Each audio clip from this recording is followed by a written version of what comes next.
Shri Rahul Gandhi ji.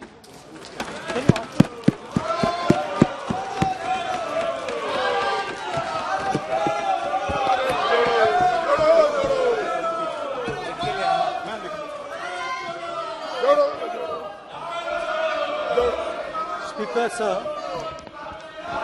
thank you for allowing me to speak on the President's address. It's an honor for me to be able to speak at this House today.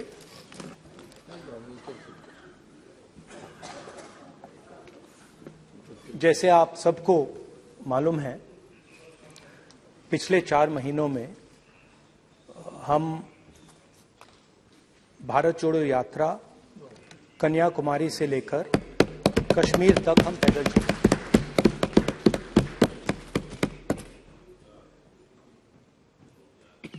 3,600 kilometre तकरीबन। और इस यात्रा पे बहुत कुछ सीखने को मिला।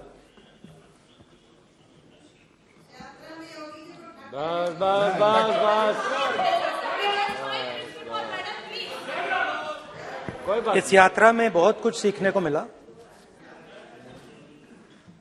और जो जनता की आवाज, हिंदुस्तान की आवाज है, उसको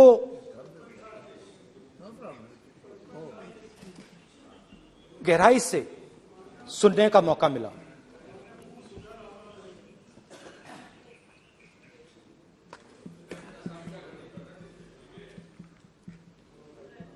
शुरुआत में, यात्रा की शुरुआत में मैंने सोचा था कि 3,500 किलोमीटर चलने हैं और मुश्किल है मगर किया जा सकता है।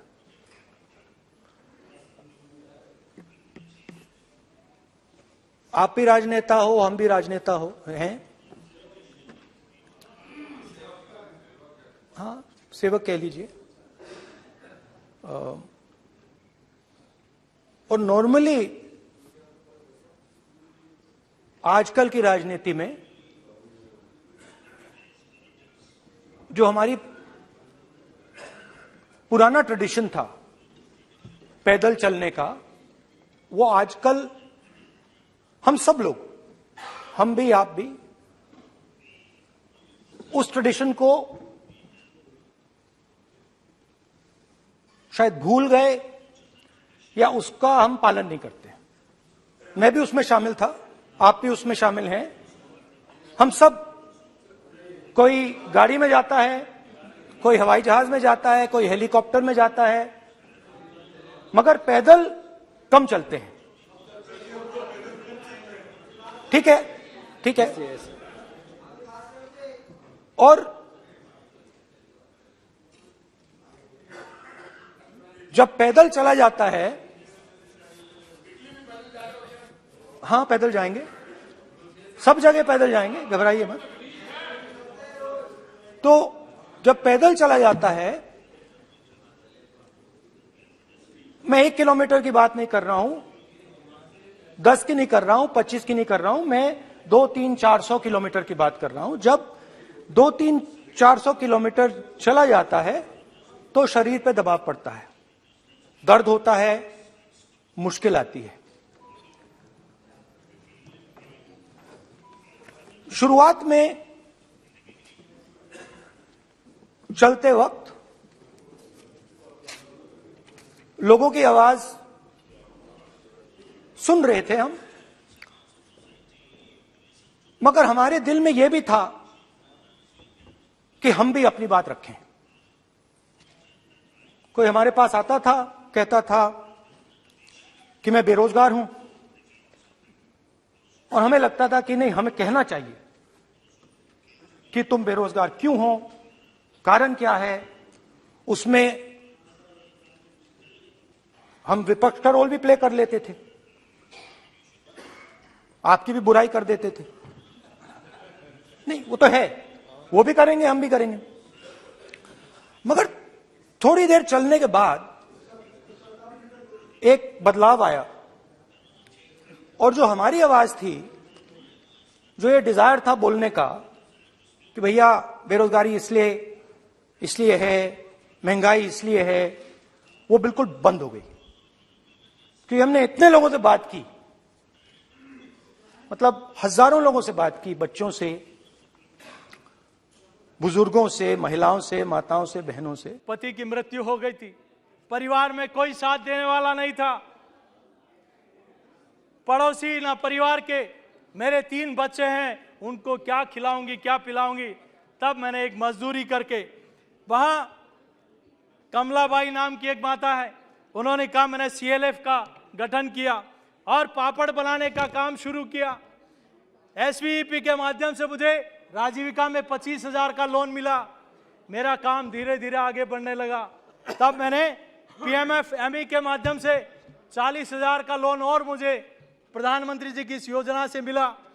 तब मैंने पैकिंग और ब्रांडिंग के लिए उस काम को शुरू किया।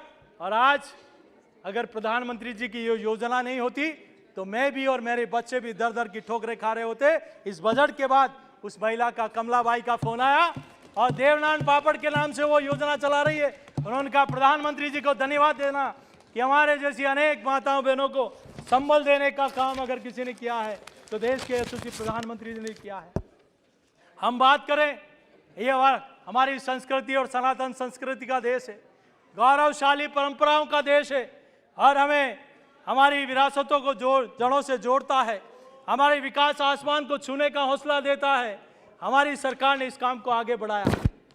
हम लोग हमेशा नारे लगाते थे, सौगंध राम की खाते हैं, मंदिर वही बनाएंगे। हम लोग नारे लगाते थे, राम लला हम आएंगे, मंदिर वही बनाएंगे। तब आप लोग कहते थे कि ये बीजेपी वाले तारीख नहीं बताएंगे। माननीय सुप्रीम कोर्ट और माननीय प्रधानमंत्री जी का जब कहा जाता है, जिसके अटल इरादे होते हैं वह ईश्वर भी साथ देता है।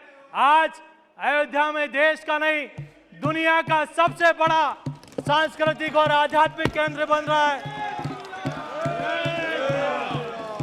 और आपने क्या किया? आपने सुप्रीम कोर्ट में हलफनामा दिया कि राम काल्पनिक है, राम काल्पनिक है, राम ने कभी जन्म नहीं लिया।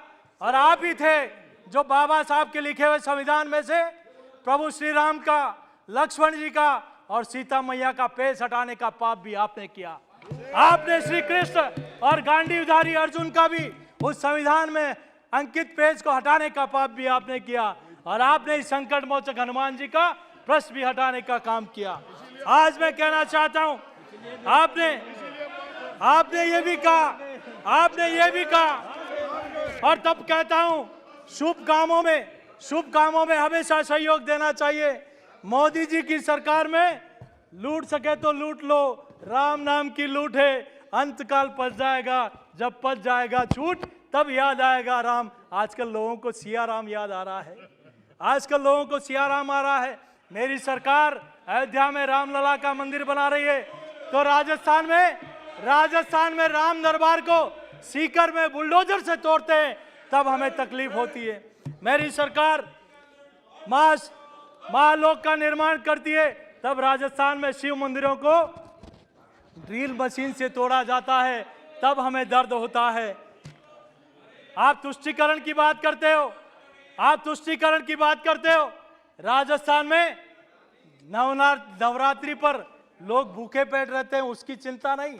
लेकिन राजस्थान में एक ऐसी सरकार है जो कहती है रोजे के दिनों में 24 घंटे बिजली मिलनी चाहिए, उनको नवरात्रा की चिंता नहीं रहती है, तब हमें तकलीफ होती है।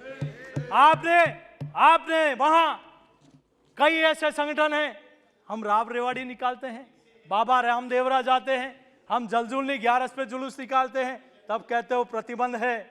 और कोटा में PFI जैसे आतंकवादी संगठन को आप परमिशन देते हो और वहां भारत के खिलाफ नारे लगते हैं, तब वो आपको ठीक लगता है। आपको मैं धन्यवाद देना चाहता हूं मेरी सरकार का। 2013 से पहले हमारी कई ऐसी विरासत, हमारी ऐसी सनातन संस्कृति के ऐसे कई अंश जो चोरी हो गए, दुनिया में चले गए। 2013 से पहले मात्र 13 मूर्तियां विदेश से वापस हिंदुस्तान में आई। लेकिन मेरी सरकार ने 2014 से अब तक 297 ऐसी विरासतों को हिंदुस्तान में लेकर आए, चाहे अन्नपूर्णा देवी हो, चाहे नटराज की मूर्ति हो, ऐसी फिर से हिंदुस्तान में आपने ऐसा भी काम किया है।